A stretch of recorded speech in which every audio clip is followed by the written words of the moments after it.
take life from a company perspective. And time is gas is five down through with a whole lot of energy because I'm feeling live and direct from the motor chemistry. Yep, I'm feeling the whole, guys, man. So everybody's having a blessed one now. Just hit that like, subscribe, comment. You already know what to do. Hit that bell notification. If you don't know, man, unsubscribe and subscribe back, man. Sometimes that helps the algorithm, guys. Now, as you can tell by the title and thumbnail, I got an announcement. Now, Flaco's going to try to get to prison in California. Now, there's going to be a lot of people that are going to be questioning, is this in my best interest and what's my personal opinion? Now, I found out Department orders in Arizona 1004, right, which is transfer. There's an interstate transfer, and there's basically three criteria to get there. And I've been looking them up. I've been doing my research, and I'm going to read this to you guys. And you guys tell me. Can we find it? The first one. Hold on, let me go to the next part. Hold on. Here we go. Transfers pursuant to Interstate Corrections Compact. Inmates may be considered for Interstate Corrections Compact transfer if one of the following conditions exists. The inmate has been deemed to be a threat to the orderly operation of the institution. That's 3.1.1. 3.1.2. There is reason to believe their personal safety would be in jeopardy if the inmate were to remain in a department institution. This shall be verifiable through investigative and intelligence reports.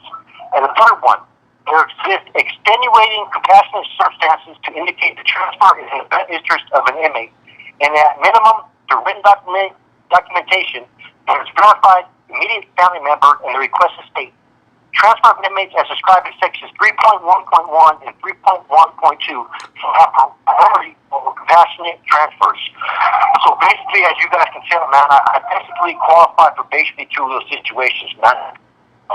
Who I am, a well-known dropout in California. Arizona doesn't know what to do with me. It creates a security issue. Number two, I really don't have any people in these yards. I'm pretty much doing my time on my own. Therefore, it puts me in unauthorized situations that I could be a potential victim. It's not like there's hell homeboy. Now, I'm going to go into the next part of this. The compassionate part. I got grandkids. I got kids. I got family out there. I got more support if I was sent to California, where I can get business, I can get the support from my family, and have plan when I get out home where I need to be. Being in a state, I don't have anybody out here that's supporting me. I don't have nobody that's supporting me. If I was back in California, like it says, in the best interest for your rehabilitation, and you have immediate family members, I have immediate family members all over California. It would be in my best interest.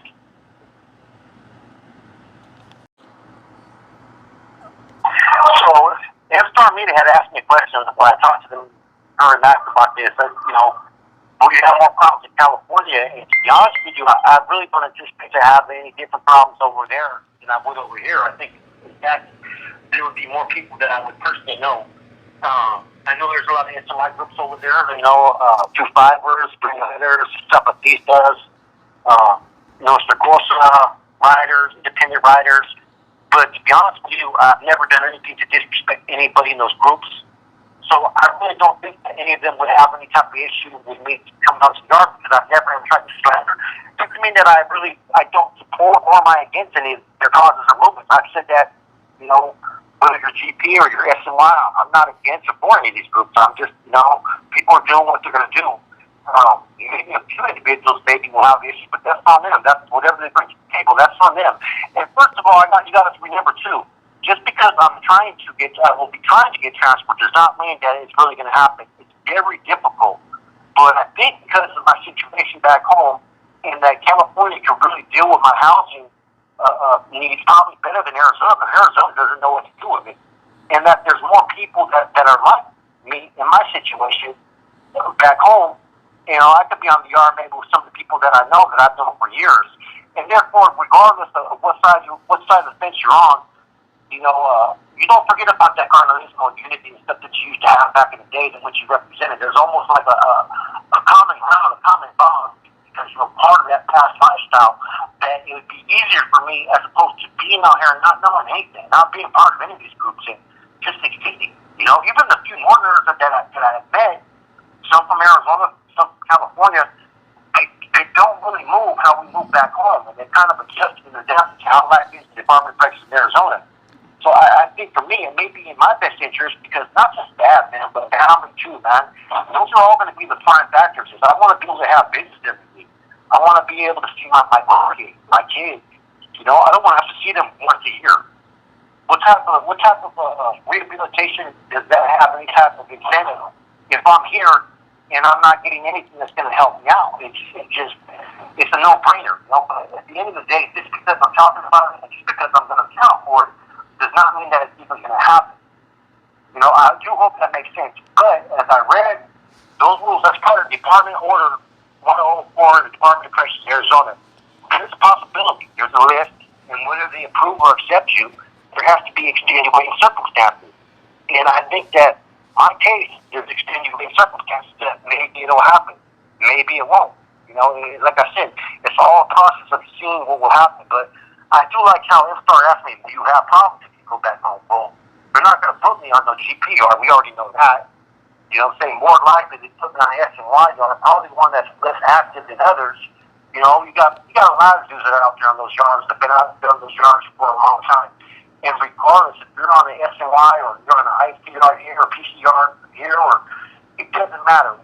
How you do your time is going to really reflect upon what type of reaction it could be for the population where you live.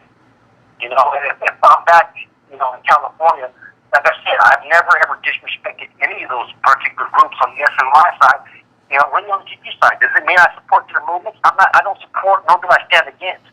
You do you, I do me. You know what I'm saying? If there's an individual problem, then we'll deal with it on an individual level. Other than that, I'm really not tripping. So I don't anticipate any issues. I would like to get back home. Not because of you know, running into people that maybe I know and those that are former active North Daniels or active NF or active NR. No, I'd rather be back home because I want to see my family. I want to have those visits. I want to see my granddaughter. I don't want to have to sit there and just only have a phone call. You know, like I said, I've been down for 4 months, and I'm not going to get any visits anytime soon. It's going to be a long time before anybody decides to come up all the way to Arizona to see me. It's hard. It costs money.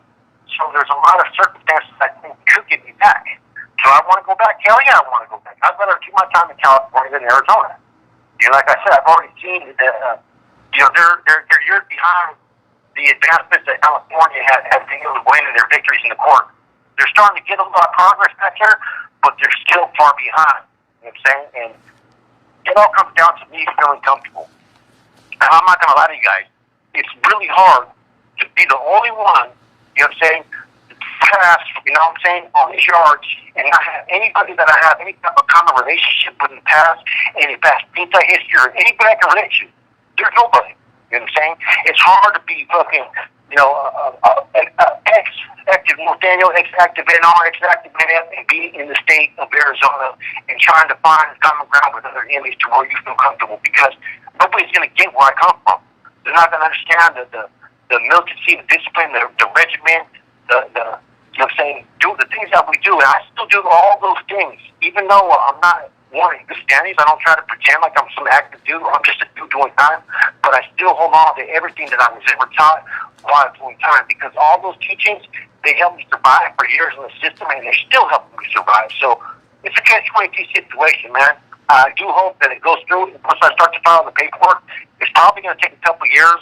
Will it happen? I don't know. You know, it's really difficult. You know, I've been told by some people that nobody gets approved, but I've been told by also other people that they see one or two people get approved. So who knows? Hopefully my situation as far as, you know, being a known dropout, being on social media, you know, being pretty well known, that may help me, but it also may work against me. They may say, no, we don't want you over here. We already know what you do. Who knows? With that said, to the Flaco from ACP, I'm out.